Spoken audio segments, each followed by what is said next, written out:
এটা সুস্পষ্ট গোটা দেশের জনগণের অভিপ্রায় ও গণদাবিকে উপেক্ষা করে একই দিনে জাতীয় সংসদ নির্বাচন ও গণভোট অনুষ্ঠান অর্থ হলে এই দেশটাকে যারা দেশটাকে রাজনৈতিক জটিলতায় ফেলে দিয়ে আধিপত্যবাদী ভারতীয় রাজনৈতিক এজেন্ডার ইনডাইরেক্ট ফ্রিকিক কিনা এটা ভেবে দেখতে হবে।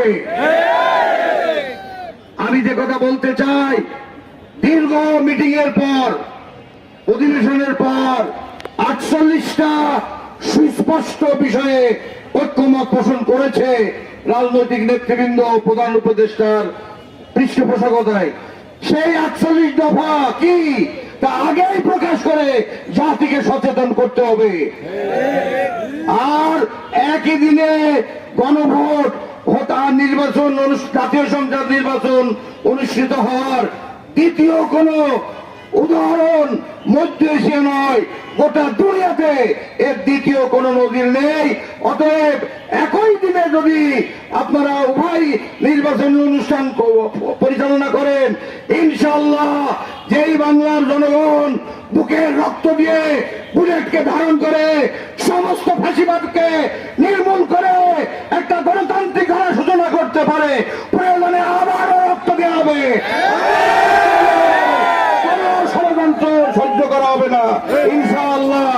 পরিশেষে যে কথা বলতে চাই, তাহলে এই জাতীয় সংসদ নির্বাচন চলাকালে যদি কোনো কেন্দ্রে আধিপত্যবাদীরা বা ফ্যাসিজমের দোসররা কোনো কারণে দুর্যোগ ঘটায়, গোলযোগ ঘটায়, তাহলে জাতীয় সংসদ নির্বাচন বন্ধ হলে গণভোটের ভাগ্যে কপালে কি জড়বে, এটা ন্যাশনাল কোশ্চেন থাকে না?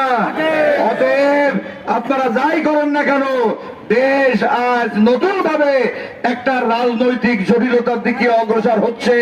3 দিকে ঘেরা ভারত, একদিকে মায়ানমার, দক্ষিণে বঙ্গোপসাগর জলরাশি বিধৌত উপেক্ষা করে একই দিনে জাতীয় সংসদ নির্বাচন ও গণভোট অনুষ্ঠান অর্থ হলে এই দেশটাকে যারা দেশটাকে রাজনৈতিক জটিলতায় ফেলে দিয়ে আধিপত্যবাদী ভারতীয় রাজনৈতিক এজেন্ডার ইনডাইরেক্ট ফ্রিকিক কিনা এটা ভেবে দেখতে হবে। আমি যে কথা বলতে চাই, দীর্ঘ মিটিং এর পর, অধিবেশনের পর 48টা